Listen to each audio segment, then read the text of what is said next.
Having trouble figuring out what POV your story should be?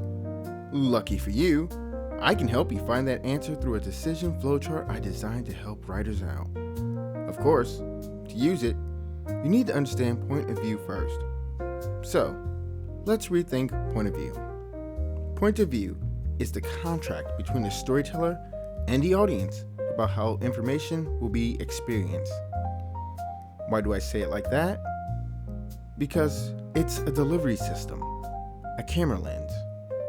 The question it answers is not just who's telling the story, it's how the experience of the story is being filtered. POV controls who has access to what information. POV dictates the emotional proximity of the story, that being how close the reader is to the characters in a road, and how much of the emotional state is directly conveyed versus interpreted. POV shapes the tone. POV limits and enables structural choices.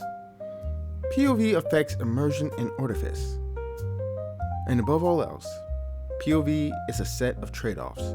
No one is better than the other. It's a tool with pros, cons, and psychological effects. So, with that in mind, I dissected POV into something of a mix board. Something I call the 6 dimensions of narrative perspective. And from this, I made an easy-to-use flowchart that can help you find your story's ideal POV. Lucky for you, you don't need to know all 6 for this, as the first 3 are the most important and the 4th is, well, you'll see when we get to it. Regardless, let's put this into motion. We start with this question. What do you want the reader to feel? That brings us to step 1. Mask versus transparency. Do you want the narrator's persona or bias to be visible in the telling? Yes? Go to step 2A, mask. No, I want the reader inside the psyche without filter. Go to step 2B, transparency. Step 2A, mask branch.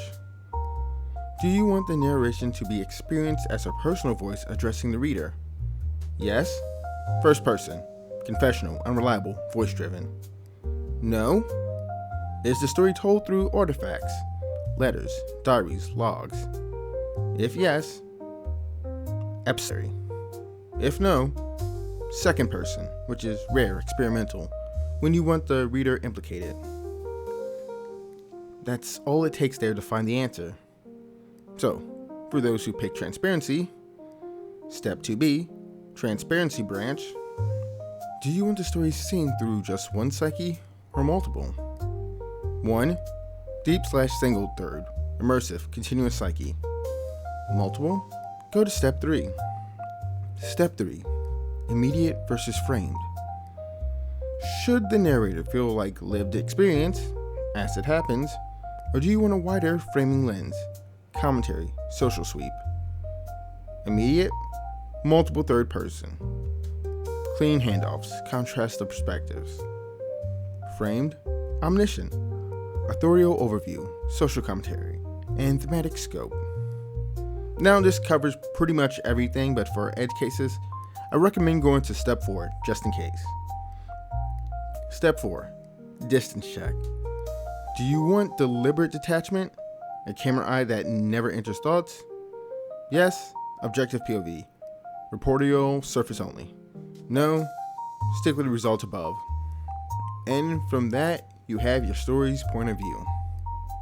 If you're wondering what the 6 styles I use are, they are visibility of the narrator, aka mask versus transparency, number of consciousness, singular versus comparative, time orientation, immediate versus framed, distance of conscious, depth, deep versus distant, control of information, restricted versus privileged, and reader positioning, confidant, participant, or observer.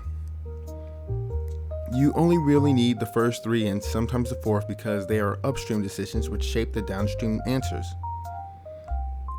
Anyway, while I can say a lot more on this topic, I hope this helps you with your own work. And if you wish to help me with my work, or just to see how I operate when I'm in artist mode, check out my other channel, Story Marc Studios, where I'm working on an ambitious project I call broadcast literature.